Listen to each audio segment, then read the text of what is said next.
não, vou fazer uma pérola. E o tema desta pérola, eu acho que é muito importante, porque primeiro falou comigo, porque eu já estive neste quadro que eu vou apresentar aos senhores. O tema é quebrando o padrão do fracasso. Eu quero ler com os senhores em 2 de Coríntios, capítulo 4, versículo de número 8, diz o apóstolo da graça de Deus: em tudo somos atribulados, porém não angustiados, perplexos, porém não desanimados.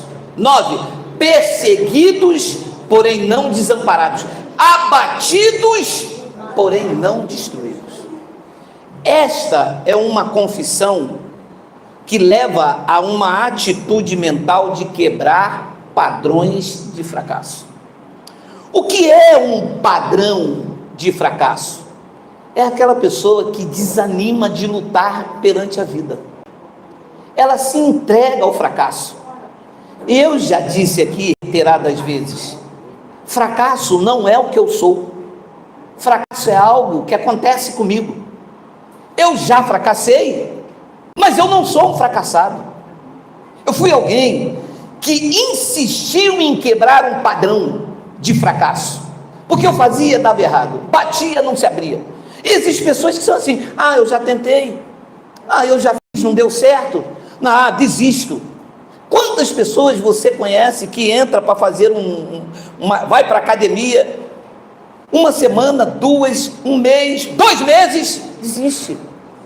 Ela cria na sua perspectiva um padrão de fracasso. Se eu entrar aqui, aquela mulher vai dizer o quê? Ora, eu disse a uma abençoada, ela disse: eu não, olha só, eu estou com 120 quilos, eu vou fazer academia, olha aquela menina. Ela não deveria ser a sua inspiração não, gente. Mas eu não vou ficar igual a ela. Mas não é para você ficar igual a ela. Não existe concordância entre os seres humanos. Concordância existe entre as abelhas, entre as formigas. Todas lutas em prol da rainha mãe, da abelha rainha. Entre os seres humanos deve existir inspiração, tanto para quem quer me derrotar, tanto para quem é melhor do que eu. Porque se ele conseguiu um corpo, se ele conseguiu estudar, se ele conseguiu um curso, eu também vou conseguir. Se eu não for igual a ele, pelo menos eu saio desse estágio que me empurra para baixo e me faz ver como um homem fracassado. Mas eu não vim a esta terra para o fracasso. Fracasso, já dizia uma música cristã aí, não é coisa de cristão. Quem é cristão, por favor, diga amém. O fracasso não pode fazer parte da sua vida. Eu quero, em breve momento, falar de uma mulher. Eu acredito que todos conhecem. Crente não conhece. Crente conhece obrigação ministerial. Oprah Winfrey. Quantos conhecem Oprah Winfrey? Quantos já ouviu falar? Oprah Winfrey, ela nasceu na pobreza extrema, enfrentou abusos e traumas severos na infância, mas a força sobrenatural dentro dela gritava: eu vou vencer.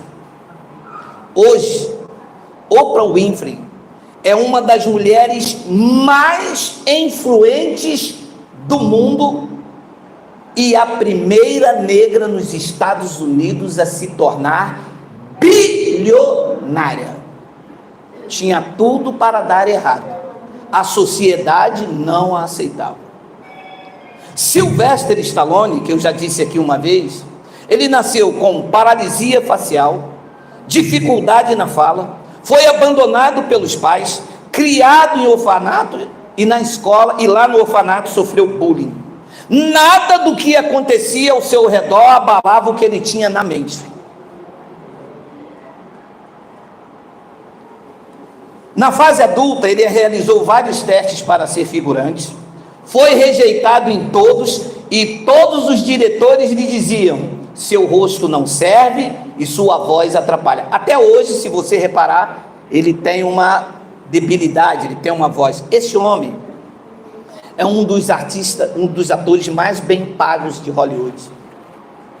Um homem de extremo sucesso, um campeão de bilheteria. mas tinha tudo para dar errado se ele vivesse com as circunstâncias que o cercavam. Ora, se Oprah Winfrey venceu, se Sylvester Stallone venceu, por que é que eu não posso vencer? Ora, mas como eles venceram? Qual é a chave? Em primeiro lugar, eles tiveram que vencer a eles, porque senão eles iriam desenvolver um complexo de inferioridade. O complexo de inferioridade não é o que o outro vê em mim, é que eu vejo de mim mesmo. E se eu me ver inferior ao outro, eu não saio daqui. E para mim sair daqui, eu tenho que me ver capaz, eu tenho que me ver forte, eu tenho que ter ousadia, eu tenho que acreditar que Deus não me abandona, que eu fui chamado por Ele, que eu sou mais do que vencedor. São essas confissões que me faz quebrar o padrão do fracasso. Todas as pessoas que têm um complexo de inferioridade estão vivendo um padrão de fracasso. Eu não posso, eu não consigo, ninguém me ama, eu nasci assim, eu não tenho coragem. Você sabe, olha a confissão, isso cria uma fortaleza. Abençoado, se as suas palavras foram tão negativas a ponto de você ser conduzido por elas, isso vai criar uma fortaleza na sua mente. E não há ninguém que quebre esta fortaleza, a não ser que este alguém entre dentro de você, como é o próprio Deus que está dentro de você. Você tem que tirar esta força na fraqueza. Você tem que dizer como este homem disse, versículo de número 8, por favor. Em tudo somos atribulados, porém eu não posso ficar angustiado, perplexo. Existem situações que nos causam perplexidade, meu amado, mas eu não posso ficar preso a ela. Perplexo, porém não desanimados. Versículo 9: perseguidos, porém não desamparados, abatidos, porém eu não sou destruído, a não ser que eu me veja assim, fim da linha. Não é o fim da linha. Eu disse domingo passado, Jesus de Nazaré, seu nome era Yalcha. Aqui nós não temos radicalismo, senão temos que mudar o nome de todos os personagens bíblicos. Era desprezado, o mais humilde, homem de dores, e disse o profeta que quando ele passava em Jerusalém, todas as pessoas escondiam o rosto dele, e nele não havia nenhuma beleza para que as pessoas. Este homem se tornou o maior herói da humanidade em todos os tempos. Nunca escreveu um livro inteiro, não pode conter os livros que foram escritos por ele. Nunca fez um curso, uma faculdade de medicina, mas já curou os corações quebrantados e contritos de todo mundo. Aliás, curou o meu. Eu era um homem ferido, angustiado, com complexo de inferioridade, numa sociedade cruel e hipócrita, não sabia ler nem escrever, mas ele curou as minhas emoções. Eu ouvi a sua voz dizer: levanta-te e anda, porque o teu caminho será sobremodo grande, com os olhos em mim, que eu sou o autor e o consumador da tua fé. Eu quebrei esse padrão de eu não sei falar, eu sou um analfabeto, eu sou um ex-presidiário, aonde que eu vou? Ninguém me quer, ninguém me ama. Não, eu me amo, me basta.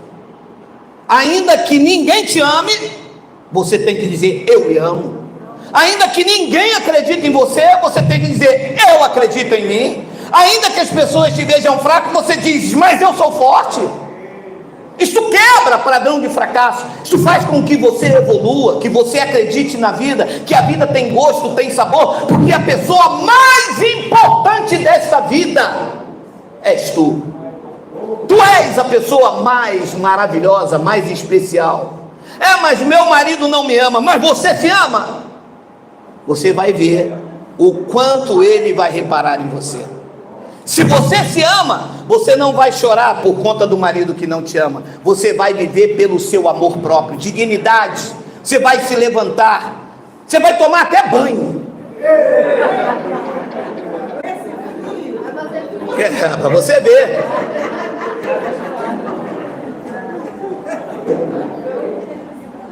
Sylvester Stallone ficou sem dinheiro, dormiu 3 semanas numa estação, não tinha o que comer e nem para onde ir, mas ele sabia quem ele era, e o mundo hoje sabe quem ele é.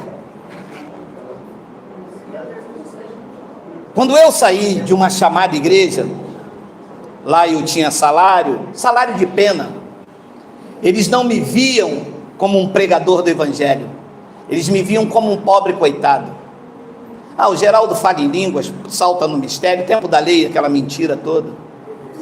Vamos consagrá-lo a pastor, vamos consagrá-lo a bispo, vamos dar um dinheiro, porque ele é um semi-analfabeto, não tem profissão, e um ex-presidiário. Era nesse ambiente de degradação emocional em que as pessoas me viam como um pobre coitado.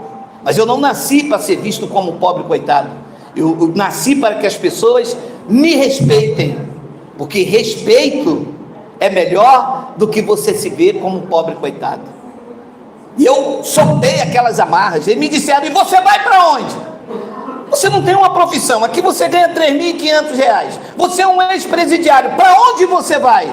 De onde eu nunca deveria ter saído, da posição que Deus me quer que eu tenha, de convicção, de ousadia, de autoridade não sobre os outros, mas de autoridade sobre as minhas emoções, porque eu nasci para ser gestor das minhas emoções, e aprendi a confessar: nada me aborrece, nada me deixa nervoso. Ouça, abençoado, a opinião mais importante da sua vida tem que ser a sua, não é a dos outros. Não importa o que os outros vão pensar.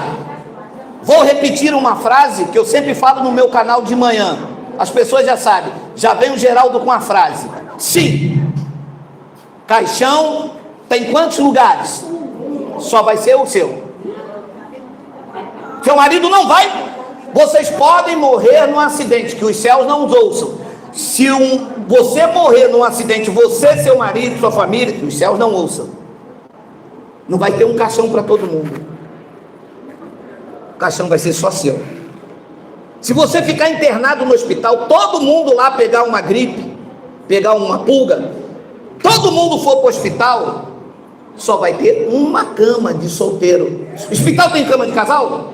Ou não, porque às vezes não sei. Só tem um. Sabe o que eu quero dizer com isso? Você é a pessoa mais importante. A opinião mais importante tem que ser a sua. Você não pode ser guiado pelo que os outros pensam, pelo que os outros acham, porque ninguém vai morrer no seu lugar, ninguém vai pagar a sua conta. Quando o boleto chega aí, é o vizinho que paga? Quem recebe pagamento do vizinho aí quando chega o boleto? Ninguém. E tem pessoas que, quando é o marido que... Às vezes o boleto vem no seu nome da continha lá da telefonia, quando você não tem o dinheiro que o marido paga, meu Deus. Mas ele quer até que a mulher faz quadradinho de 8.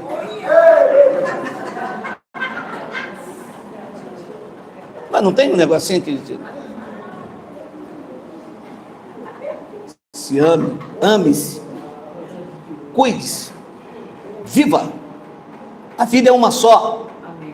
Você era uma criança esses dias, há uns tempos atrás aí, eu estava lendo lá umas cartas que minha esposa escreveu em 2014, esse tempo tinha apagado na minha mente. Sabe por quê? Porque o tempo levou, as dificuldades levaram, mas eu cheguei até aqui, e isso me faz lembrar como eu tenho que viver daqui para frente. Eu sou o melhor da criação de Deus. A vida sem mim não faz nenhum sentido. A vida sem você não faz nenhum sentido. Viver pelos outros também não faz. Se a vida sem mim não faz nenhum sentido, viver pelos outros não faz. A menos que esta vida que eu viva pelos outros reconheça em mim o amor que eu faço, me tenha respeito e dignidade por mim. Pare de viver com esses padrões do fracasso. Para de confessar com a tua boca que você não consegue, que você é um pobre coitado, que eu nasci assim. Você não nasceu assim. Você não era assim. Você era um bebê bonitinho, lembra? Você era o bebê mais bonito da paróquia. Já ouviu isso? Olha, esse menino aqui era o menino mais bonito da paróquia. Quando você nasceu, olha, meu irmão, sabe o que disseram lá no hospital? Eu não sei se mentiram. Que menino bonito. Isso é a coisa mais linda da minha vida. Então, disseram isso para você. Ao invés do teu cérebro trazer isso à memória e dizer: a primeira frase que eu ouvi quando eu nasci é: eu sou a coisa mais linda de papai. Fizeram até uma música para você: ô coisinha tão bonitinha do pai. Eu vou cantar, você bate assim no peito assim, tá? Vamos lá. Ô coisinha tão bonitinha do pai, ô coisinha tão bonitinha do pai. Você vale ouro, todo meu tesouro, tão charmoso da cabeça aos pés. Vou me amando, me adorando e digo mais uma vez: agradeço a Deus porque me fez. Ô coisinha tão bonitinha do pai, ô coisinha tão bonitinha do pai. Se ame!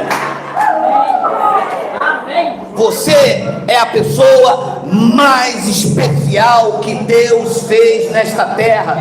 Não existe ninguém igual a você. Você é único, é especial, é exclusivo no universo da criação. Você é o melhor de Deus.